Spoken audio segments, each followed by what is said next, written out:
Hello everybody, foundation agri classes के इस बेहतरीन प्लेटफॉर्म पर आप सभी का स्वागत है।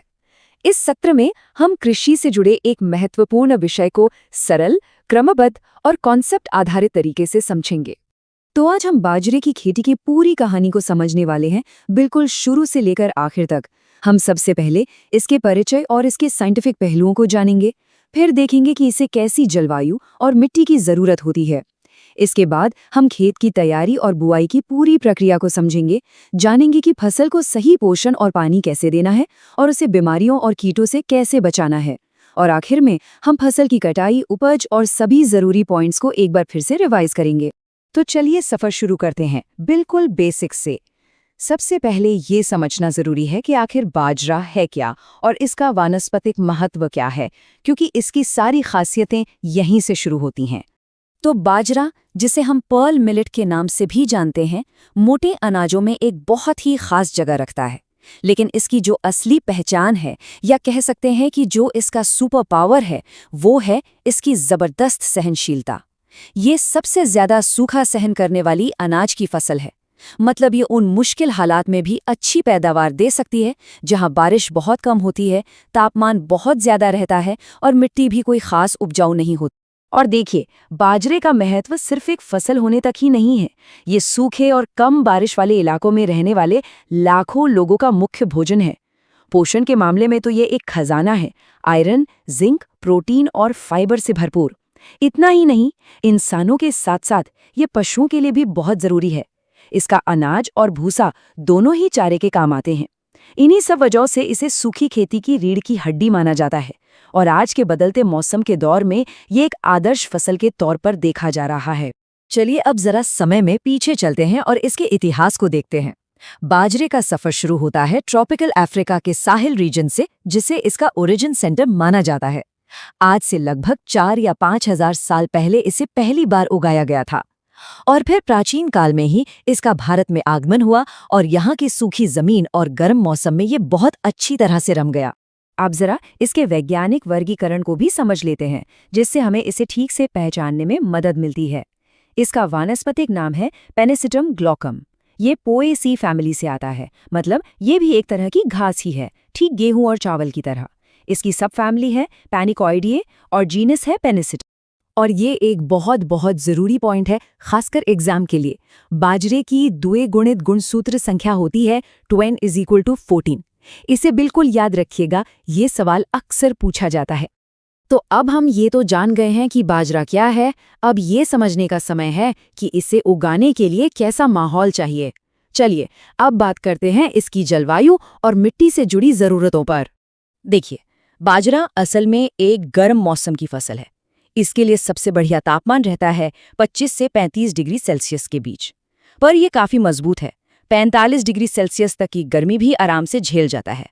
और जहां तक बारिश की बात है, तो 250 से 500 मिलीमीटर की बारिश इसके लिए एकदम सही है।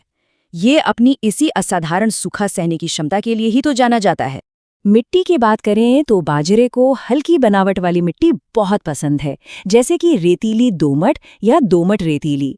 ये मिट्टी के पीएच को लेकर भी ज्यादा नखरे नहीं करता। 5.5 से 8.5 तक की एक बहुत बड़ी रेंज को ये सहन कर लेता है। इसका एक खास गुण ये भी है कि ये दूसरी अनाज वाली फसलों के मुकाबले खारी और क्षारीय मिट्टी को कहीं बेहतर तरीके से झेल सकता है, जो दिखाता है कि ये कितने कठोर वातावरण में भी जिंदा रह सकता है। ठीक है, तो हमने पर्यावरण की जरूरतों को तो समझ लिया। अब चलिए सीधे खेत में चलते हैं और बीज बोने के प्रैक्टिकल स्टेप्स को समझते हैं। खेत की तैयारी का तरीका बहुत सीधा और आसान है। सबसे पहले एक गहरी जुताई की जाती है। क्यों? ताकि मिट्टी में नमी बची रहे।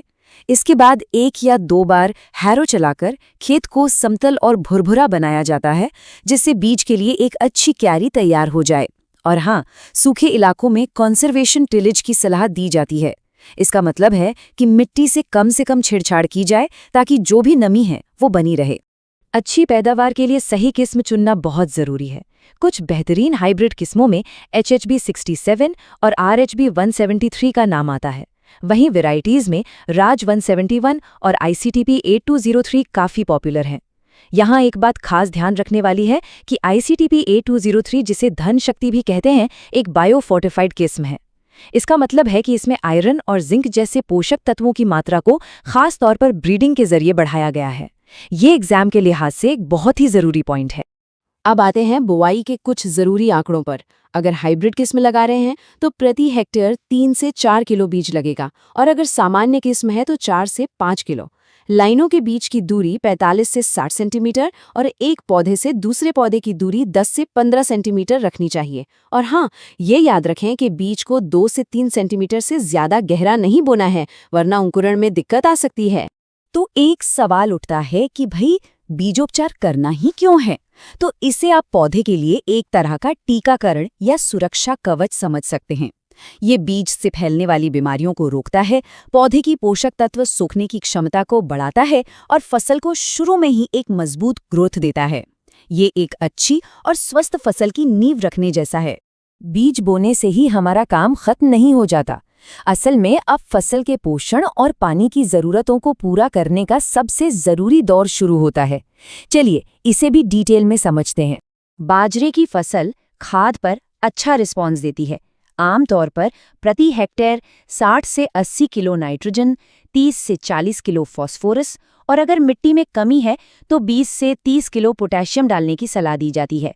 इसे देने का तरीका भी बहुत मायने रखता है। फास्फोरस और पोटेशियम की पूरी मात्रा और नाइट्रोजन की आधी मात्रा बोआई के समय ही दे दी जाती है, और बची हुई आधी नाइट्रोजन बोआई के 25-30 दिन बाद दी जाती है, जब पौधे को इसकी सबसे ज्यादा जरूरत होती है। वैसे तो बाजरा ज्यादातर बारिश पर ही निर्भर करता है, लेकिन अगर सिंचाई की सुविधाएं तो कुछ खास मौकों पर पानी देने से पैदावार काफी बढ़ सकती है। ये मौके हैं जब पौधे में कल्ले निकल रहे हों, जब फूल आ रहे हों और जब दाना भर रहा हो। एक बात का खास ख्याल रखना है कि फूल आने की अवस्था पानी की कमी के लिए सबसे नाजुक होती है। इस समय पानी की कमी से सबसे ज्यादा नुकसान होता है। अगर आपको ये एक्सप्लेनेशन उपयोगी लग रही है तो फाउंडेशन एग्री क्लासेस को सब्सक्राइब करना ना भूलें, ताकि आपको कृषि से जुड़े और भी इन्फॉर्मेटिव सत्र मिल सके। तो अब हमने फसल को अच्छा खाना पानी दे दिया है, अब बारी है इसे खरपतवार, कीटों और बीमारियों जैसे दुश्मनों से बचाने की। चलिए इस पर ध्यान देते हैं। बाजरे की फसल पर कुछ कीट जैसे शूट फ्लाई, तना छेदक और हेड माइनर हमला कर सकते हैं। वहीं बीमारियों में डाउनी मिल्ड्यू, अरगट और स्मट मुख्य हैं। इनमें से डाउनी मिल्ड्यू, जिसे हरी बाली रोग या ग्रीन ईयर डिजीज भी कहते हैं, सबसे ज्यादा खतरनाक है। इसमें दानों की जगह पत्तियों जैसी हरी हरी संरचनाएं बन जाती हैं, जिससे पैदावार पूरी तरह से चौपट हो सकती है। और अब हम अपनी इस यात्रा के आखिरी पड़ाव पर आ गए हैं। यहाँ हम कटाई, उपज और इस पूरे सत्र के सबसे जरूरी पॉइंट्स को एक बार फिर से दोहराएंगे। अगर फसल का अच्छे से ख्याल रखा जाए तो बाजरे से औसतन 15 से 30 क्विंटल प्रति हेक्टेयर तक अनाज मिल सकता है। इतना ही नहीं, इसके साथ ही 40 से 80 क्विंटल प्रति हेक्टेयर तक सूखा चारा भी मिलता है, जो पशुओं के लिए बहुत कीमती है। ये उपज इसे सूखे इलाकों के किसानों के लिए एक बहुत ही फायदेमंद और भरोसेमंद फसल बनाती है। चलिए अब एग्जाम के लिए सबसे जरूरी पॉइंट्स को फटाफट रिवाइज कर लेते हैं। पहला, ये सबसे ज्यादा सूखा सहन करने वाला अनाज है। दूसरा, इसकी गुणसूत्र संख्या 2n=14 है। तीसरा, इसकी उत्पत्ति ट्रॉपिकल अफ्रीका में हुई। चौथा, डाउनी मिल्ड्यू रोग को हरी बाली रोग भी कहते हैं। और पांचवा, इसकी बायोफोर्टिफाइड किस्म है ICTP 8203, जिसका दूसरा नाम है धन शक्ति। इस फसल की असाधारण सहनशीलता और पोषण को देखते हुए एक सवाल मन में आता है कि क्या जलवायु परिवर्तन के इस दौर में बाजरा भविष्य का सुपर अनाज बन सकता है? इस पर सोचिएगा जरूर। इस सत्र को देखने के लिए धन्यवाद। सीखते रहिए, आगे बढ़ते रहिए और फाउंडेशन एग्री क्लासेस को सब्सक्राइब करना ना भूलें, ताकि आपको कृषि से जुड़ा और भी उपयोगी व जानकारीपूर्ण कंटेंट मिलता रहे।